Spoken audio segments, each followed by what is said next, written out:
నమస్తే welcome to 24/7 news TV. నేను మీ శాన్వి. ఈరోజు మనతో పాటు BJP party leader PV Reddy గారు ఉన్నారు. ఆయనతో మాట్లాడదాం. హాయ్ సార్, నమస్తే. హలో, ఎలా ఉన్నారు సార్? బాగున్నాను. సార్, ఇప్పుడు రీసెంట్గా ఏదైతే పహల్గాం దాడి జరిగిందో, ఈ దాడి తర్వాత మోడీ గారు వచ్చి ఇమీడియట్ యాక్షన్ తీసుకోవడం జరిగింది. సింధు నది జలాల దాన్ని నిలిపివేత వేశారు. అంటే చాలా కీలకమైన స్టెప్స్ వేస్తున్నారు. ఇంక ఫర్దర్గా ఎలాంటి ఛాన్సెస్ ఉందంటారు? అంటే మెయిన్గా ఏంటంటే యుద్ధం జరిగే అవకాశం ఉందంటున్నారు. అది ఎంతవరకు నిజం? ఇప్పుడు ఏదైతే పహల్గాంలో ఏదైతే అమాయకుల మీద దాడి జరిగిందో, భారతదేశ ప్రజలందరూ కూడా ఒక్కతాటిపైకి వచ్చారు. పార్టీలకు అతీతంగా, కులాలకు అతీతంగా, మతాలకు అతీతంగా ప్రతి ఒక్కరు రోడ్డు మీదకి వచ్చి వాళ్ళకి మరి నివాళులు అర్పించారు. ఎందుకంటే అది ఆ దాడి అనేది ఏమైన చర్య. అమాయకులను పొట్టను పెట్టుకోవడం అనేది కాస్ట్ అడిగి, మతం అడిగి, కులాలను అడిగి, మతం అడిగి మరి చేయటం అనేది దుర్మార్గమైన చర్య. ఇంత దుర్మార్గమైన ఈ ద్రోహులకి ఏం చేయాలో డెఫినెట్గా భారతీయ జనతా పార్టీ కేంద్ర ప్రభుత్వంలో ఉన్న ప్రధానమంత్రి నరేంద్ర మోడీ గారు ఆలోచించి సరియైన నిర్ణయం తీసుకొని ఈ కొడుకుల్ని ఒక్కొక్కరిని లేపి లేపి లేపి లేపి మరి నరకానికి పంపించకుండే ఇది భారతీయ జనతా పార్టీ కేంద్రంలో ఉన్న ప్రభుత్వం కాదు. ఎందుకంటే మనకు తెలుసు, అంతకుముందు కూడా ఇదే విధంగా ఒకసారి జరిగింది. అప్పట్లో 28 మంది సైనికుల్ని పొట్టన పెట్టుకున్నారు బస్సుని పేల్చి కూడా. సో అలాంటిది మళ్ళా దాని తర్వాత అతిపెద్దదైన మరి ఈరోజు అమాయకుల్ని ఏ విధంగా క్రూరంగా చంపిర్రో ఈరోజు ప్రతి ఒక్కరు కూడా మన బాధపడతా ఉన్నారు. మీరు చేయండి ప్రధానమంత్రి నరేంద్ర మోడీ గారు, మీరు ఏం చేయాలనుకుంటారో అది చేయండి, మీ అందరం కూడా ఒక్కతాటిపైకి వచ్చినాం, మీకు సపోర్ట్ చేస్తామని చెప్పి ఈరోజు మరి భారతదేశ ప్రజలందరూ కూడా ముందుకు వస్తూ ఉన్నారు. సో ఏం చేయాలో డెఫినెట్గా నిన్న జరిగిన మీటింగ్ కానీ ఈరోజు జరిగే మీటింగ్ కానీ ఒక మీటింగ్లో డెఫినెట్గా ఒక సరైన నిర్ణయం వస్తుంది. యుద్ధం చేయాలన్నా లేకపోతే ఈ 47 ఏదైతే క్యాంపులు, టెర్రరిస్ట్ క్యాంపులు ఉన్నాయో వాటి మొత్తం సర్వనాశనం చేయాలన్నా, ఒక్కొక్కరిని ఉరికిచ్చి కొట్టాలన్నా, చంపేయాలని చెప్పేసి మరి అందరు ముందుకు వస్తూ ఉన్నారు. డెఫినెట్గా ఒకరోజు నిర్ణయం తీసుకుంటారు.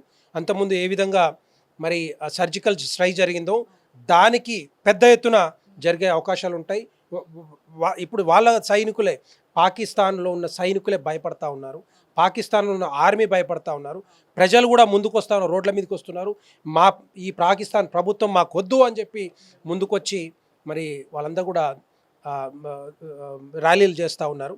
ఈరోజు నేనేది ఏంటంటే పహల్గాం దాడి అనేది ఇంకొకసారి ఇట్లాంటి దాడులు జరగకుండా ఉండాలంటే మనం ఏ విధమైన చర్యలు తీసుకోవాలనేది రేపొద్దున నరేంద్ర మోడీ గారు ప్రధానమంత్రి క్యాబినెట్ మీటింగ్ కూడా డెఫినెట్గా వచ్చే అవకాశాలు ఉంటాయి. నేను అనుకుంటా కొన్ని రోజుల్లో 2-3 రోజుల్లో మరి రేపు జరిగే అవకాశాలు ఉంటాయి. రెండో పాయింట్ ఏంటంటే ఏదైతే దాడి జరిగిందో, ఎందుకంటే జమ్మూ కాశ్మీర్తో పాటుగా పీఓకే అనేది భారతదేశంలో భాగం. అప్పట్లో పీఓకే, ఆ యుద్ధంలో పీఓకేని ఆక్రమించుకుంటే ఈరోజు రేపొద్దున వచ్చే వార్లో కానీ యుద్ధమా లేకపోతే స్ట్రైక్ అనేది డెఫినెట్గా పీఓకి కూడా దాంట్లో భాగం, మనలో భాగం అవుతూ ఉంది, భారతదేశంలో భాగం అవుతూ ఉంది. కాశ్మీర్ని ఏదైతే డెవలప్ అవుతూ ఉందో కాశ్మీరు, దాన్ని ఓర్వలేక జీర్ణించుకోలేక మరి ఈరోజు అమాయకుల మీద, హిందువుల మీద దాడి చేయడం అనేది డెఫినెట్గా ఎవ్వరు కూడా మరి ఒప్పుకోవట్లేదు. సో దాని గురించి మనం అందరం కూడా ఎప్పుడు ఏ చర్యలు ఉంటాయో ఎందుకంటే 1 కాదు 2 కాదు, ప్రధానమంత్రి నరేంద్ర మోడీ గారు ఇమ్మీడియట్గా మోడీ గారు డెసిషన్ ఏం తీసుకున్నారు, నదీ జలాల ఒప్పందాన్ని రద్దు. సంవత్సరాల కొద్దిగా మనకి 2 సార్లు యుద్ధం జరిగింది 65-71లో, ఎప్పుడు కూడా ఇట్లాంటిది జరగలేదు. అంతకుముందు ఇది ఆర్మీ బస్సు మీద కూడా దాడి జరిగినప్పుడు కూడా ఇలాంటి డెసిషన్ తీసుకోలేదు. అది తీసుకున్న తర్వాత ఇప్పుడు వాళ్ళు గిలగిల కొట్టుకుంటూ ఉన్నారు, పాకిస్తాన్ ఆర్మీ కానీ ప్రధానమంత్రి కానీ మిగతా వాళ్ళంతా కూడా. ఎందుకంటే ఈ జలాల నుంచే 75% మంది దీని మీద ఆధారపడి జీవిస్తూ ఉన్నారు. 25% ఏదైతే జీడిపి ఉందో దీని మీద వస్తూ ఉంది. ఇది కట్ చేసి పడేస్తే మరి వాళ్ళ బతుకులు ఏమవుతాయి? ఈరోజు వాళ్ళు తినడానికే తిండి లేదు, తినడానికి గోధుమలు లేవు, బియ్యం లేవు. అలాంటి వాళ్ళకి రేపొద్దున కట్ అయితే ఏమవుతుంది ఆలోచించట్లేదు. ఇవన్నీ కూడా రెచ్చగొట్టి ఉగ్రవాదుల్ని భారతదేశంలో ఉసికొల్పడం, మతాల మీద రెచ్చగొట్టడానికి, విద్వేషాలు రెచ్చగొట్టడానికి చేస్తున్న ప్రయత్నమే ఈ పాకిస్తాన్ ప్రభుత్వం చేస్తూ ఉంది. డెఫినెట్గా మరి రోజులు దగ్గర పడ్డాయి. ఏం చేయాలో అది చేసే అవకాశాలు ఉంటాయి. చూడాలి, ఏం జరిగినా సరే మన మోడీ గారు వెంట అయితే ఖచ్చితంగా మన ఇండియా మొత్తం ఉంది ఈ విషయంలో మాత్రం. డెఫినెట్గా థ్యాంక్ యూ.